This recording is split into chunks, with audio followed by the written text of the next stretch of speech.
I never thought it would come to this. Neither did I. My mother's voice was warm and apologetic on the phone, the same warm voice she always used right before she took something from me. Renata, sweetheart, the guest list is just so tight. You understand, don't you? You're always so busy. There was no seat for me at my parents' 40th anniversary dinner. The daughter who paid for the roof over that dinner table wasn't invited to sit under it. By the end of tonight, I would find out exactly how little I meant to them, and exactly how much they thought my money was worth. What I didn't know yet was that the real betrayal hadn't even started. Before we dive deeper, let us know in the comments where you're watching from. We'd love to hear from you. And don't forget to hit that subscribe button, so you never miss any of our upcoming videos. To understand why that phone call didn't surprise me, you have to understand our family's math. There were 3 of us. My brother Julian was the golden child, the one my parents built their identity around. Every school play, every soccer trophy, every acceptance letter was framed and hung on the hallway wall. My sister Simone was the baby, the one who never had to ask twice for anything. And then there was me, Renata, the reliable one. The one who got good grades quietly, went to architecture school on scholarships and loans, and never once made a scene. I wasn't loved less because I did something wrong. I was loved less because I never needed anything, and in my family, needing nothing meant mattering less. By the time I was 30, I had my own firm. Small but growing. I designed homes for people who could actually afford to dream, and for the first time in my life, I had money that was entirely my own. That was the year the wildfire came through Pinecrest Hills and took the back half of my parents' house with it. I remember standing in the ash with my father, watching him try to describe insurance policies through tears. My mother wasn't crying about the house. She was crying about what the neighbors would think. Seeing the Arden family reduced to a tarp over a hole in the roof. I didn't think twice. I pulled from my savings, nearly $90,000 over the course of the rebuild. Brought in contractors I trusted, redesigned the whole back half of the house myself, top to bottom. New kitchen, new master suite. A wraparound porch my mother had always wanted. The anniversary party had been planned for months. 40 years of marriage. My mother wanted it perfect. A private dining room at the country club, string quartet. A guest list handpicked down to the last name. I offered to help pay for it out of habit more than desire. My mother said that wouldn't be necessary this time. We've got it handled. I remember feeling something strange in my chest at that. Relief maybe. Or the first flicker of suspicion that something had already shifted without me. 2 weeks before the party, I asked what time I should arrive. There was a pause on the phone. A pause I'd learned to recognize later as the sound of my mother deciding how to lie to me gently. Oh, sweetheart. The seats are so limited. Once we invited your father's old colleagues and my old friends and of course the family, it filled up so fast. And you're always so busy with the firm anyway. I sat at my drafting table, blueprints spread out in front of me, watching cars pass on the street below. I understand, Mom. Have fun, I said, because there was no version of that conversation where arguing would have gotten me a seat. It would have only gotten me blamed for making a scene. Thank you for understanding, honey. I love you, she said, relief flooding her voice. Those words landed nowhere. I realized, sitting there in the silence after the call, that I had heard "I love you" from my mother more times in the last 5 years than in the 15 before that, and every single one of them came right after I gave something up. The party was that night. I decided I wasn't going to sit at home rehearsing my own exclusion. I got in my car and drove 3 hours to the one place that was completely mine. A coastal property I had designed and built for myself the year before. Tucked into a bluff overlooking the water, glass walls facing the sea. No one in my family had ever seen it. I hadn't told them it existed. Some part of me, even then, had been building a place they couldn't reach. I told myself I felt peaceful there that night. Lied to myself is more accurate. I built a fire, poured a glass of wine, and tried very hard not to picture the private room at the country club, the string quartet, my family raising glasses without me. Just after 9 my phone lit up. A name I almost never saw on my screen, Priya. My brother Julian's wife. Priya and I had never been close, but we'd never been enemies either, just distant the way in-laws sometimes are. So the notification alone made my stomach drop before I even opened it. It was a photo. Warm restaurant lighting, champagne glasses raised, my whole family gathered around a long table. My parents at the center, Julian and Priya, Simone, aunts, uncles, cousins I hadn't seen in years. Everyone laughing. Everyone glowing. Under the photo, one line. Having the best time with the real family tonight. That alone might have just hurt. What made it something else entirely was finding 10 minutes later that she'd posted the exact same photo publicly. Comments already stacking up. Friends of my mother's, the same friends I'd been told filled every seat, posting their own photos from the party, tagging each other, tagging my parents, celebrating out loud in a way clearly meant to be seen. I understood, sitting there with my phone in my hand, that this wasn't an accident of a big guest list. This was curated. Priya had specifically gathered the real family photo and sent it straight to me, then broadcast it to everyone else. This wasn't exclusion. It was a message delivered with precision. I knew exactly why. My success made Julian and Priya's mediocrity impossible to ignore. They lived in a house whose taxes I quietly paid. Their daughter attended a school I quietly funded. Every time I sent money without being asked to be thanked, it was a small, unbearable proof of what they hadn't managed to build themselves. So Priya did what people do when they can't stand a mirror. She smashed it. She turned my devotion into a story about arrogance, my quiet generosity into evidence that I thought I was better than them. I set the phone down on the sofa. My hands had gone cold. For years I had told myself I was standing on solid ground with this family. That night I understood the ground had never really been there at all. I sat with that anger for a long time before I did anything with it.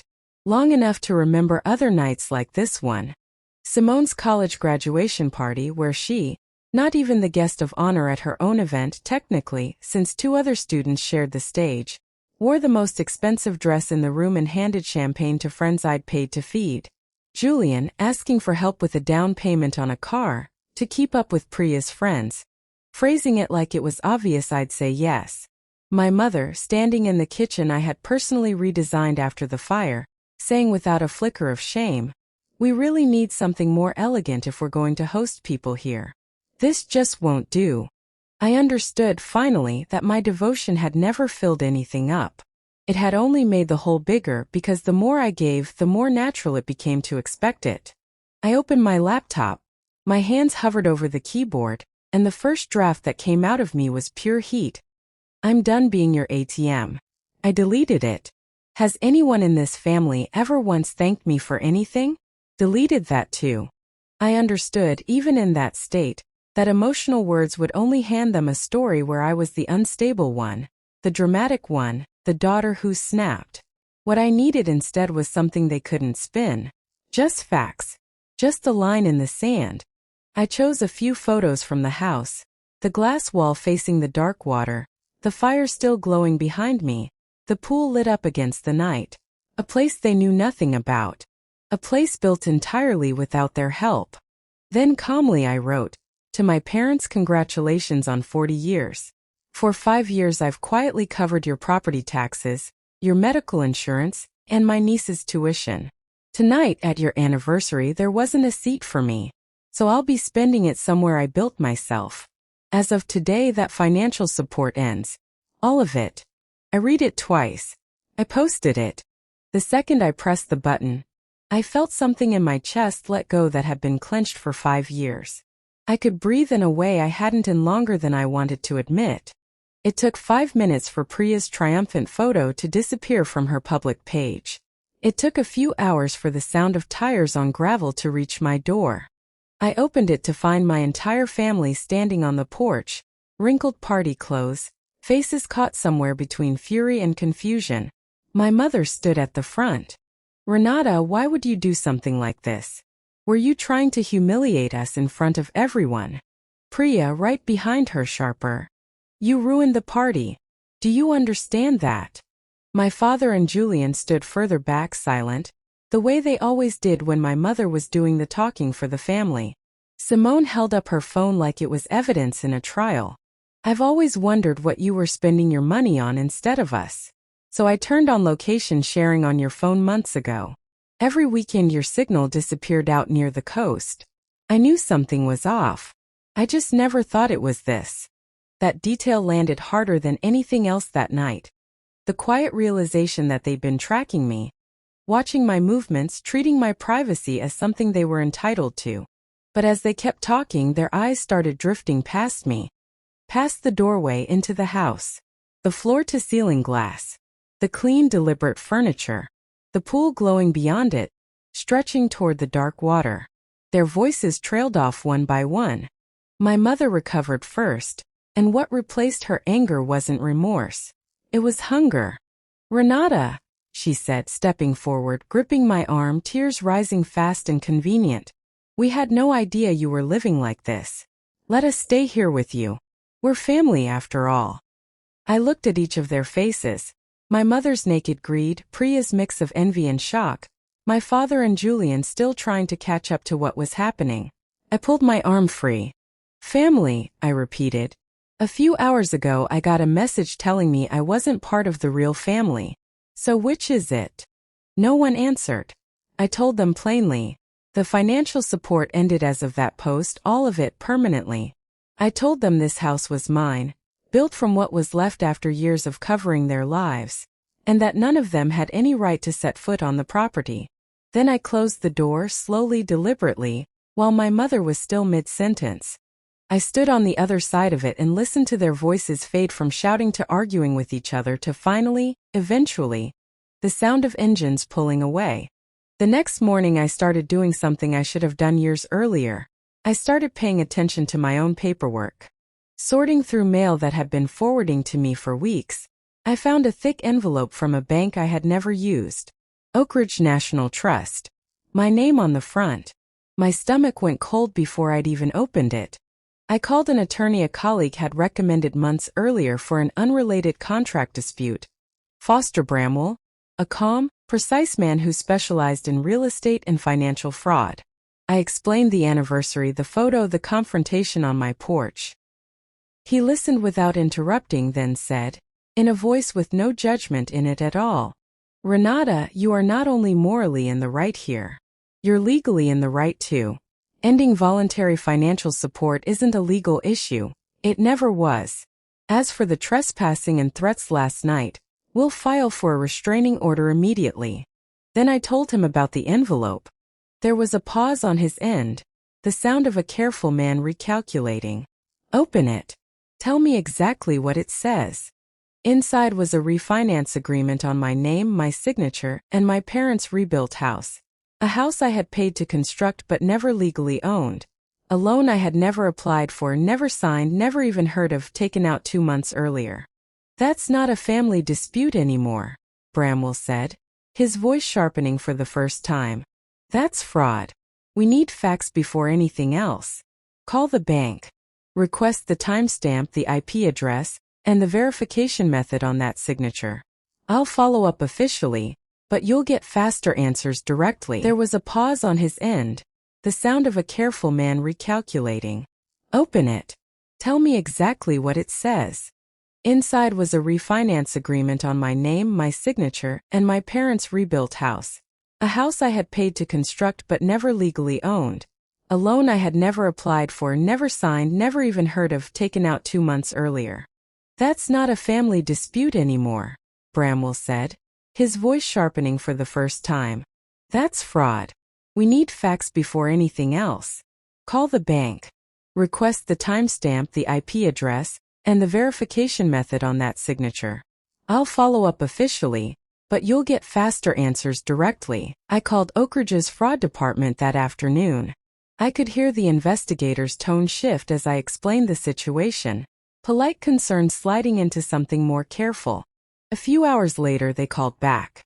The refinance contract under the name Renata Arden was digitally signed on a Thursday, at 3:12 in the afternoon, the investigator said.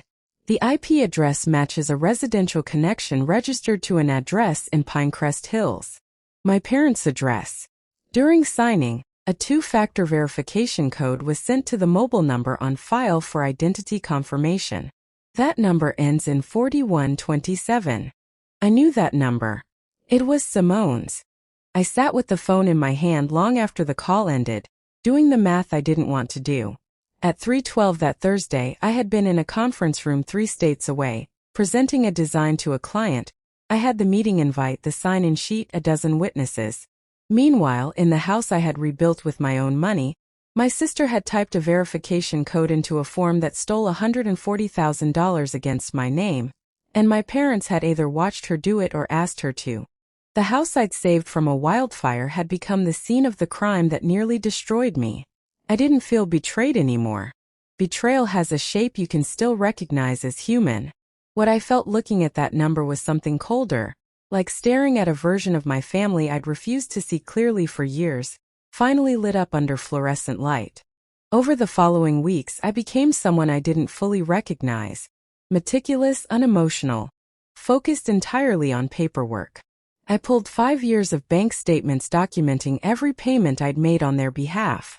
Property tax records, insurance statements, tuition invoices with my account number on them. I laid it all out for Bramwell across his conference table like evidence in a trial because it was. He reviewed it in near silence, the same steady expression the whole time. A man reading an X-ray, not a story. When he finished, he set his pen down. Renata, this case isn't close. The evidence is complete. This is deliberate financial fraud, and the pattern makes it clear your sister was the one who executed it, but your parents benefited from it directly and knowingly. He laid out 2 paths. A criminal complaint could mean arrests, charges, a record that would follow Simone for the rest of her life. A civil suit would nullify the fraudulent loan, recover the funds, and protect my credit and my name, with the option to pursue criminal charges afterward if I chose to. I sat with that decision longer than any other in this whole ordeal. Some part of me wanted them to feel exactly what fear tasted like. But a bigger part of me understood that this was never really about punishment. It was about the first time in my adult life setting a boundary that couldn't be talked around, cried through, or guilt-tripped into disappearing. Civil, I told him. Let's proceed. He named the defendants without hesitation. Simone Arden as the primary actor, my parents as accomplices who had knowingly benefited from the fraud. When I left his office that day, for the first time in weeks, the sky actually looked lighter. The day the court documents reached my parents' house, my phone started ringing again. But the tone had changed completely. This wasn't anger anymore. It was panic. My mother first. Renata, this has to be a mistake. How could you sue your own family? Please withdraw it. Please. I didn't answer. Julian called a few hours later, his voice cracking in a way I'd never heard from him. Please reconsider. Mom and Dad are falling apart.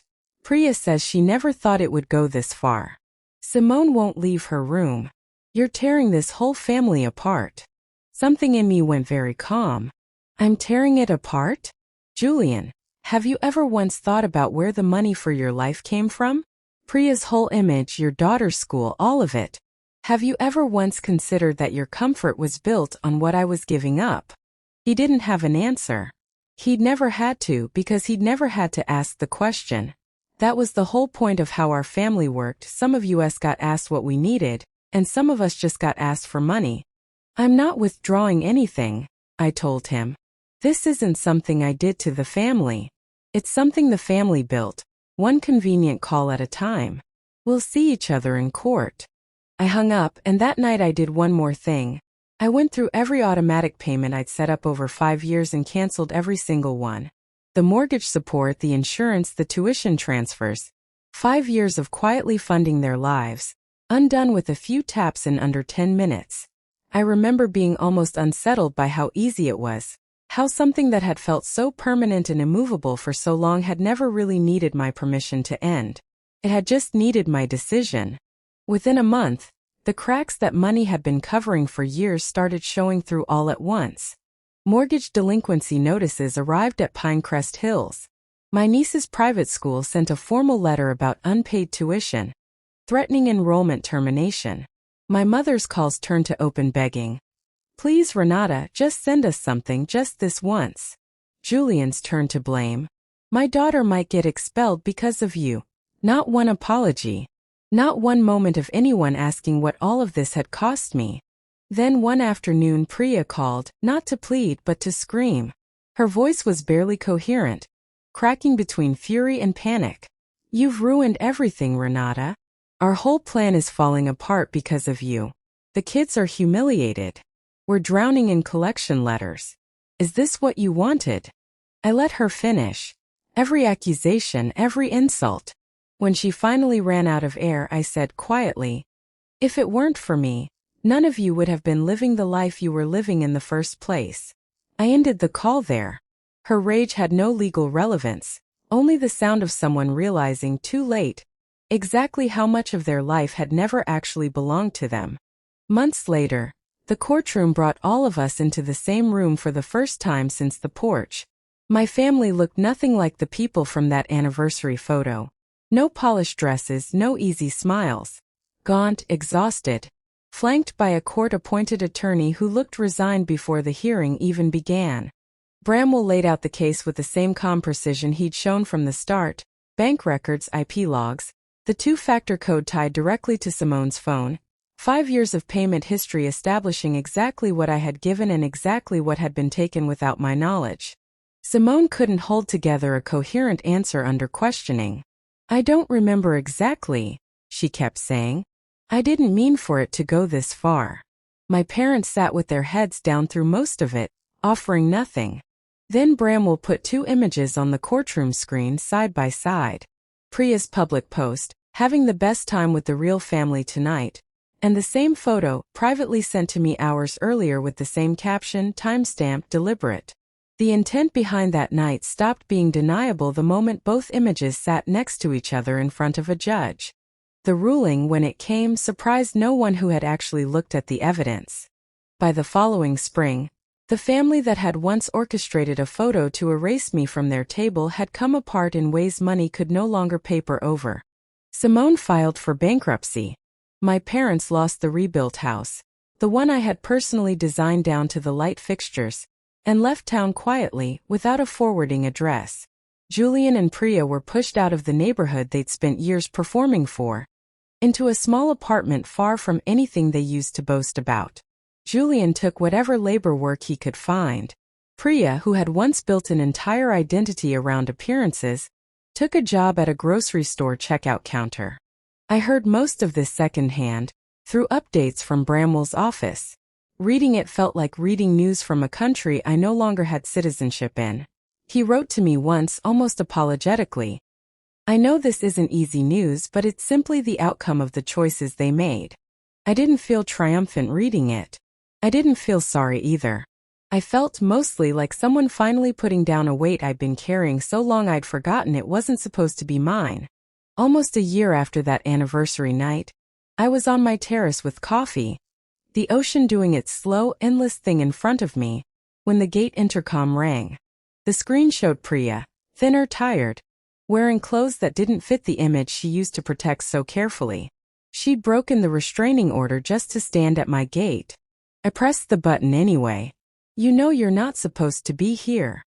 Her voice came through small, none of its old sharpness left in it. Renata, I was wrong. About everything. Please. Just the kids need a real meal. Please. I thought about the version of myself who would have opened that gate without a second thought, who would have found a way to make this her responsibility to fix. That version of me was gone. You told everyone you were spending that night with your real family, I said. So go be with them. I ended the call and turned the gate power off completely. The children were never the ones who did anything wrong in this. If someday they need help and no one else is left to give it, I might reach out directly, but never again through the people who used me and called it love. I picked my coffee back up. The light on the water hadn't changed at all while any of this happened. It just kept moving, patient and indifferent, the way it always had. For the first time in my life, I understood that the ground under me now was actually mine, and that no one would ever again get to stand on it uninvited.